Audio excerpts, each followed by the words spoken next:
बिस्मिल्लाहिर्रहमानिर्रहीम। अस्सलाम वालेकुम। हज़रत शाह शुजा करमानी रहमतुल्लाह अलैह के ईमान अफरोज़ वाक़यात।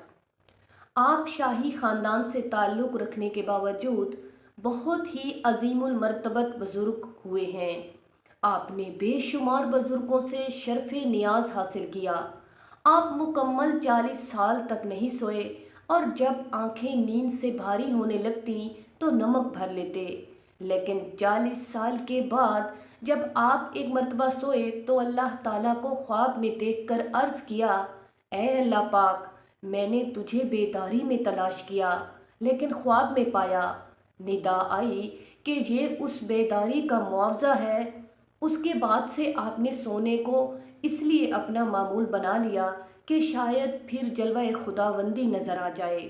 और आप अपने इस ख्वाब पर इस कदर नाज़ा थे कि ये फरमाया करते, अगर इस ख्वाब के मुआवजे में मुझे दोनों आलम भी अता किए जाएं फिर भी मैं कबूल ना करूं।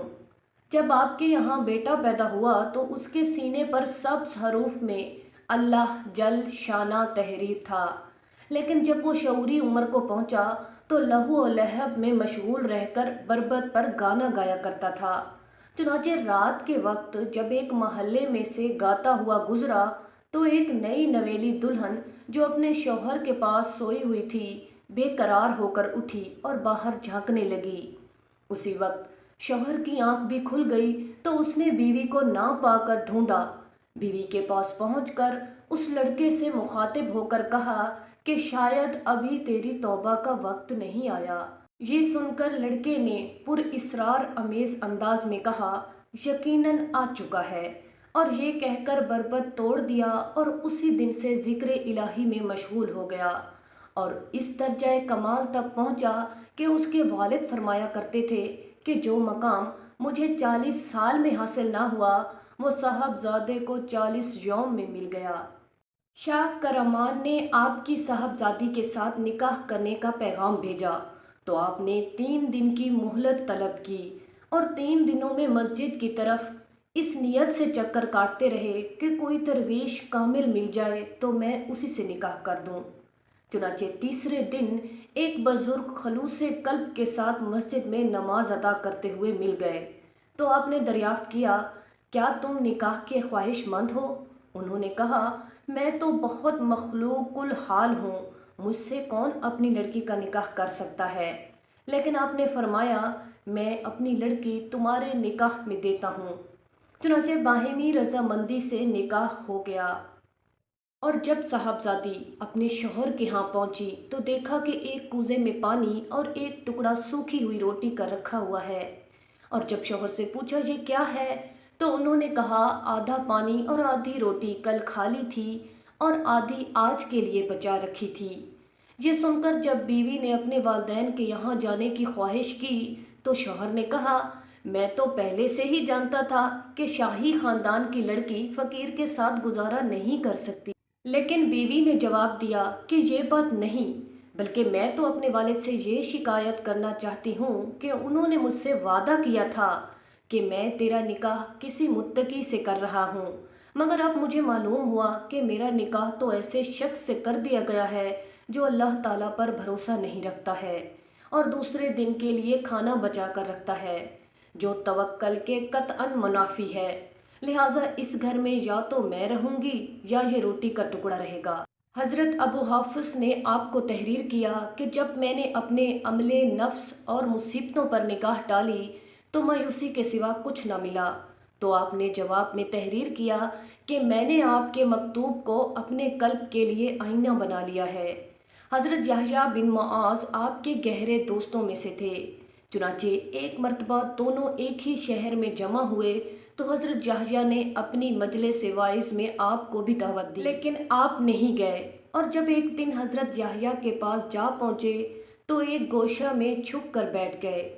उस वक्त हज़रत याहया वाइज गोई में मशगूल थे, लेकिन अचानक ज़ुबान बंद हो गई तो आपने कहा, इस मजलिस में शायद मुझसे भी बेहतर कोई वाइज मौजूद है जिसके तसर्रुफ़ ने मेरी ज़ुबान को बंद कर दिया है। ये सुनकर आप सामने आए और फरमाया कि मैं इसी वजह से आपकी मजलिस वाइज में शरीक होना नहीं चाहता था। حضرت شاہ شجاع کرمانی रहमतुल्लाह के विसाल के बाद حضرت علی سیرجانی آپ کی قبر پر فقراء کو کھانا تقسیم کیا کرتے تھے۔ ایک مرتبہ انہوں نے اللہ پاک سے دعا کی، یا اللہ پاک، اس وقت کسی مہمان کو بھیج دیں تاکہ میں اس کے ہمراہ کھانا کھاؤں۔ چنانچہ اسی وقت ایک کتا آ گیا، لیکن آپ نے اس کو دھتکار کر بھگا دیا۔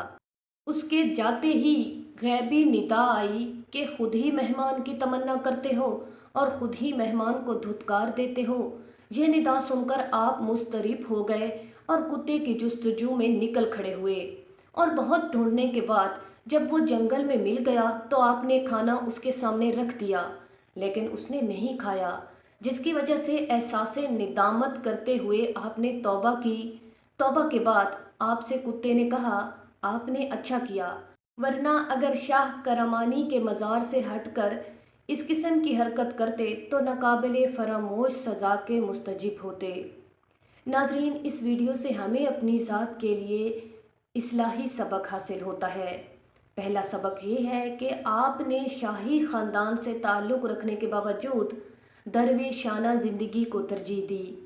دوسرا سبق یہ ہے کہ آپ اللہ تعالیٰ سے بے انتہا محبت کرتے تھے، جس کے بدلے میں اللہ تعالیٰ کے دیدار سے شرف حاصل کیا۔ تیسرا سبق یہ ہے کہ آپ کے بیٹے کے سینے پر اللہ تعالیٰ کے نام کا معجزہ تھا۔ چوتھا سبق یہ ہے کہ آپ کے بیٹے نے جب سچے دل سے اللہ کی توبہ کی اور عبادت شروع کی تو بہت بڑے مرتبے اللہ تعالیٰ سے حاصل کیے۔ پانچواں سبق یہ ہے کہ آپ کی بیٹی بھی آپ کی طرح درویش طبیعت کی مالک تھی، اور اس کی زندگی سے ہمیں اللہ پر توکل کا درس ملتا ہے۔ چھٹا درس یہ ملتا ہے کہ ہمیں اپنے مہمانوں کی خوب مہمان نوازی کرنی چاہیے اور کسی کو حقیر سمجھ کر انہیں دھتکارنا نہیں چاہیے۔ ناظرین، مزید اس طرح کی ویڈیوز کو جاننے کے لیے ہمارے چینل کو سبسکرائب کریں، ویڈیو کو لائک کریں اور کومنٹ باکس میں ہمیں اپنی رائے سے ضرور آگاہ کریں کہ آپ کو ہماری ویڈیو کیسی لگی۔ شکریہ۔